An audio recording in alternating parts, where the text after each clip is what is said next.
Maka kalau hari ini kita merasakan banyak sekali persoalan yang tidak kunjung terselesaikan, ini karena kita hari ini, karena umat Islam lalai terhadap kewajiban ini. Umat Islam lalai untuk menjadikan Islam sebagai solusi dalam berbagai persoalan-persoalan kehidupan. Mulai dari persoalan pribadi hingga persoalan besar, seperti bagaimana bernegara, mengelola sumber daya alam dan seterusnya. Semuanya seharusnya dikembalikan kepada syariat Islam. Dalam persoalan akidah misalnya, hari ini kita harus katakan bahwa terjadi banyak kekacauan dalam pemahaman tentang Islam dari sebagian besar umat Islam. Terjadi banyak kekacauan dalam persoalan akidah ini. Karena umat Islam lebih banyak percaya kepada solusi atau aturan-aturan kehidupan yang justru tidak bersumber dari Islam. Umat Islam banyak lebih percaya kepada solusi-solusi yang sumbernya dirancang oleh manusia, bahkan justru dirancang oleh musuh-musuh Islam.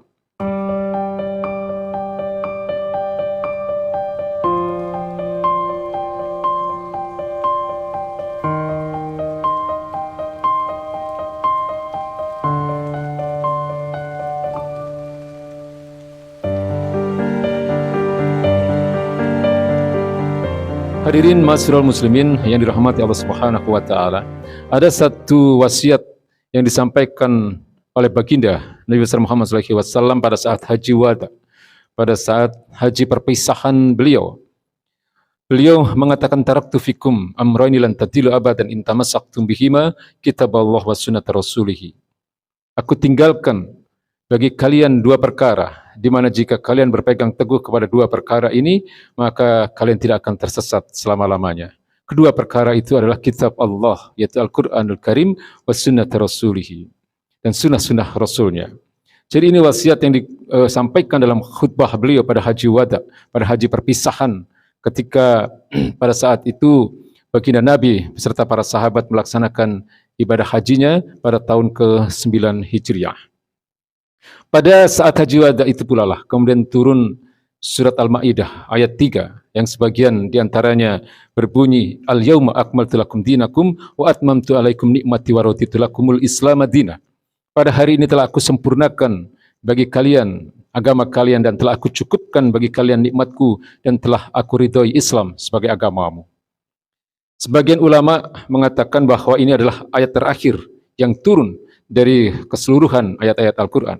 Namun ada pula sebagian ulama yang berpendapat bahwa ada ayat lain, yaitu Al-Baqarah 281, dan ada pula para ulama yang berpendapat Al-Baqarah 278 yang menjadi ayat terakhir yang turun dalam masa-masa kenabian baginda Nabi besar Muhammad SAW.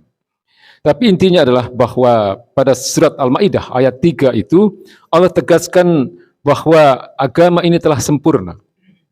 Agama ini adalah sebuah ideologi. Jadi kalau kita katakan aturan kehidupan yang sempurna, itulah yang disebut dengan ideologi. Maka para ulama mendefinisikan yang namanya ideologi atau al-mabda, itu adalah akidah akliyah yang basiku anhanizom, yaitu satu keimanan yang rasional, yang darinya lahir atau terpancar berbagai aturan-aturan kehidupan. Maka Islam adalah sebuah ideologi. Jadi kalau ada orang-orang yang berpendapat bahwa Islam bukan ideologi, ini satu pendapat yang salah. Mereka tidak paham apa itu Islam dan mereka tidak paham pula apa itu ideologi.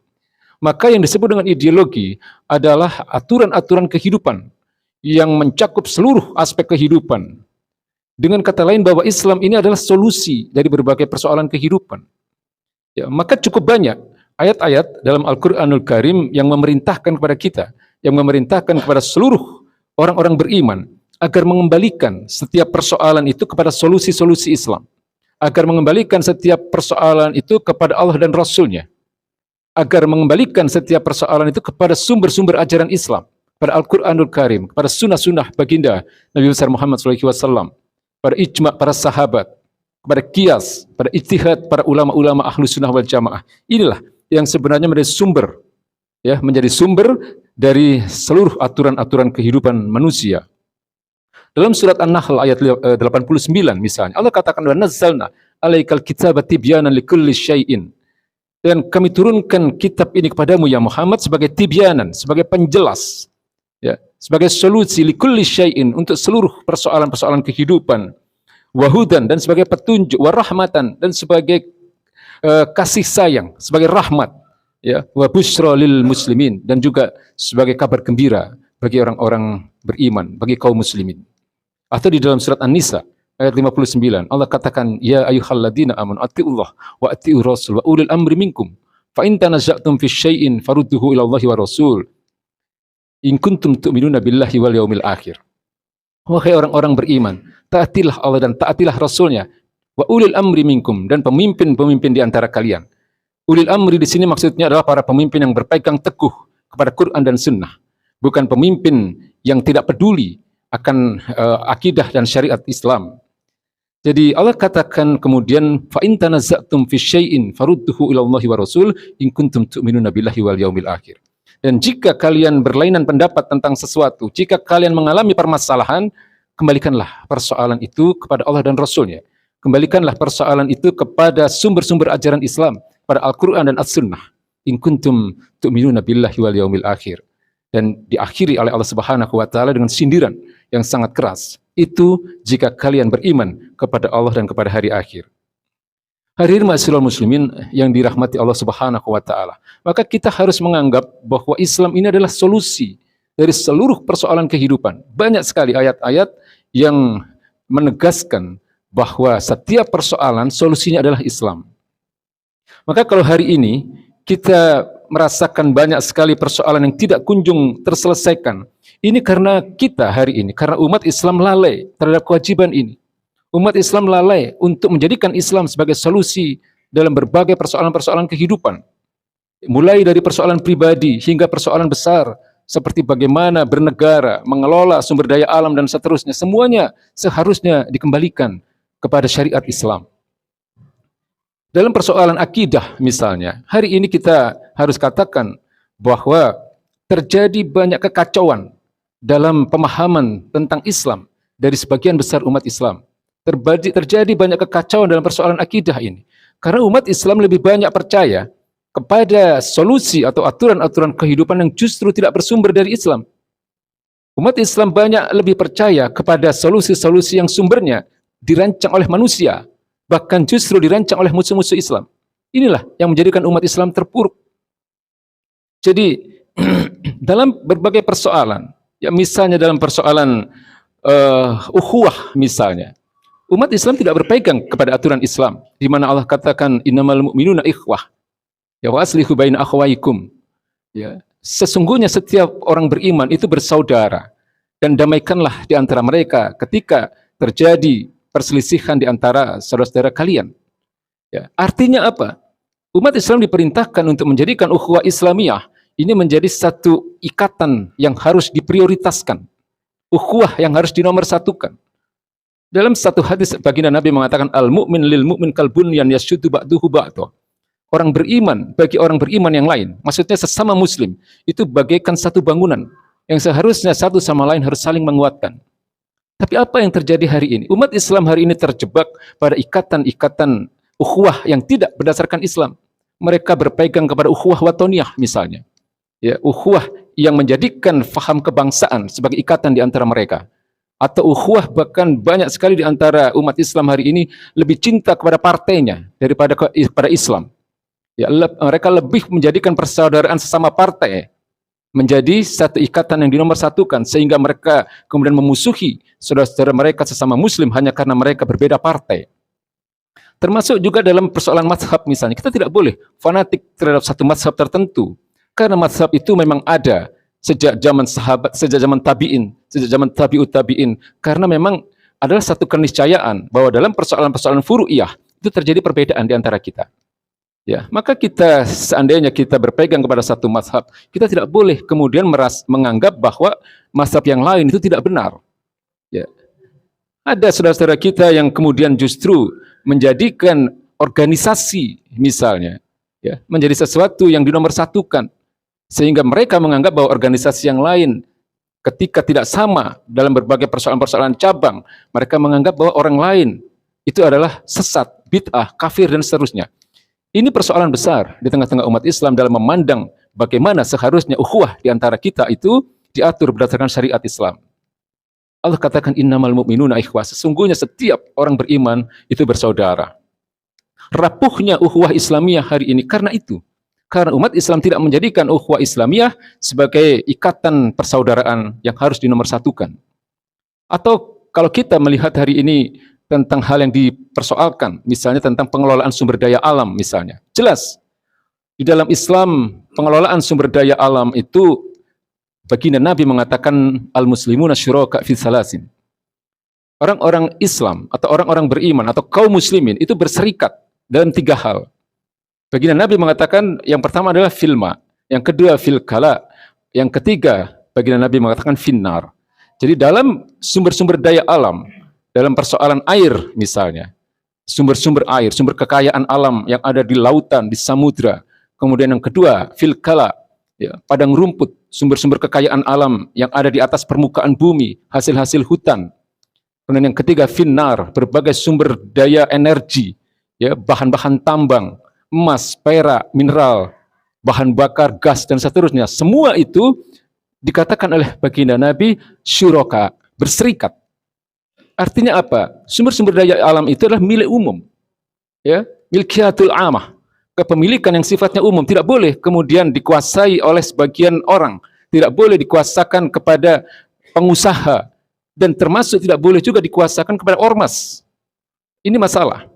Sehingga ketika kemudian berbagai sumber daya alam ini dikuasai oleh beberapa pihak tertentu, maka jelas bahwa ini akan terjadi penyimpangan di dalam hal pengelolaan, sehingga kemudian hasilnya tidak bisa dirasakan oleh seluruh umat manusia.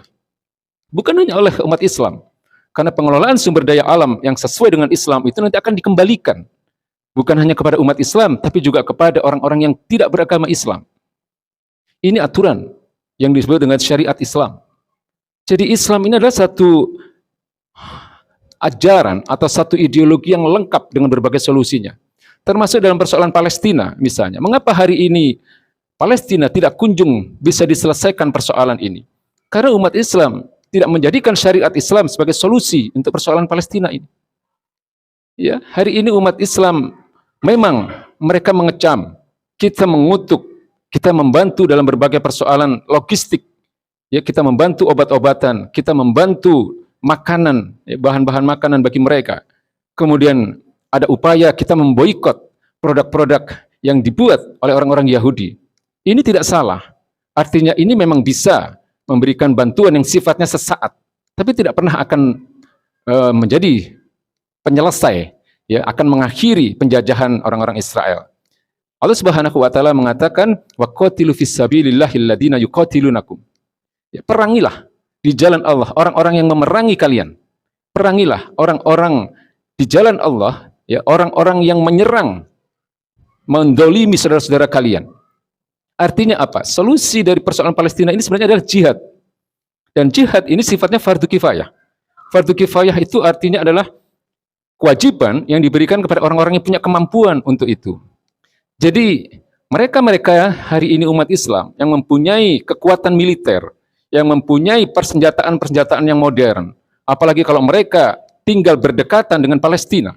Ya, saudara-saudara kita kaum muslimin, penguasa-penguasa militer yang tinggal di Mesir, yang tinggal di Suriah, yang tinggal di Libanon, mereka punya kewajiban besar untuk menyelamatkan, untuk menolong saudara-saudaranya kaum muslimin yang hari ini dibantai habis-habisan setiap hari oleh orang-orang Zionis laknatullah.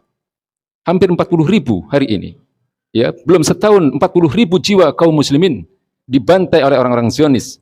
Ini adalah pemusnahan terhadap kaum muslimin, dan ini tidak akan bisa terselesaikan kalau bukan syariat Islam yang menghentikan penderitaan saudara-saudara kita umat Islam. Allah katakan solusinya adalah jihad. Wa qatilu fis sabilillahi alladziina yuqatilunakum. Perangilah di jalan Allah orang-orang yang memerangi kalian, orang-orang yang memerangi orang-orang beriman, orang-orang yang memerangi saudara-saudara kalian. Ya, maka kita yang hari ini tidak punya kekuatan, kita tidak punya kekuatan militer, kita orang biasa, kita orang-orang rakyat sipil, tugas kita adalah menyeru, mendakwahi kepada mereka-mereka yang punya kekuatan. Ya, hanya ini sebenarnya. Maka demi Allah, ya, saya katakan bahwa penderitaan rakyat Palestina itu akan terus. Ya, bukan kita berdoa, tapi ketika solusi itu tidak diselesaikan berdasarkan syariat Islam, maka berbagai persoalan itu tidak akan terselesaikan dengan baik. Tidak akan persoalan itu akan terselesaikan dengan adil. Tidak akan berbagai persoalan itu terselesaikan dengan bijaksana. Kalau solusinya bukan syariat Islam. Solusi yang turun dari zat yang maha benar. Solusi yang sempurna, yang turun dari zat yang maha sempurna. Maka kewajiban kita hari ini adalah membangun kesadaran. Membangun kesadaran umum di tengah-tengah umat untuk kembali kepada Islam. Untuk menjadikan syariat Islam ini sebagai solusi. Untuk menerapkan syariat Islam secara kafah. Sebagaimana yang diperintahkan oleh Allah Subhanahu wa taala, ya ayyuhalladzina amanu udkhulu fis-silmi kafah wa la tattabi'u khutuwatis syaiton innahu lakum aduwwum mubin. Wahai orang-orang beriman, masuklah kalian ke dalam Islam itu secara kafah, secara utuh. Jangan berislam hanya dalam persoalan-persoalan ibadah ritual, tapi juga laksanakan syariat Islam dalam persoalan yang bersifat muamalah. Persoalan-persoalan yang terkait dengan ekonomi, hukum, sistem politik, pemerintahan, dan seterusnya. Kewajiban besar kita hari ini adalah menerapkan itu semua dalam seluruh aspek kehidupan. Barakallahu li wa lakum fil Qur'anil azim wa nafa'ani wa iyyakum bima fihi minal ayati wa zikril hakim. Innahu ta'ala jawadun karim, raufur rahim fastaghfiruhu innahu huwal ghafurur rahim.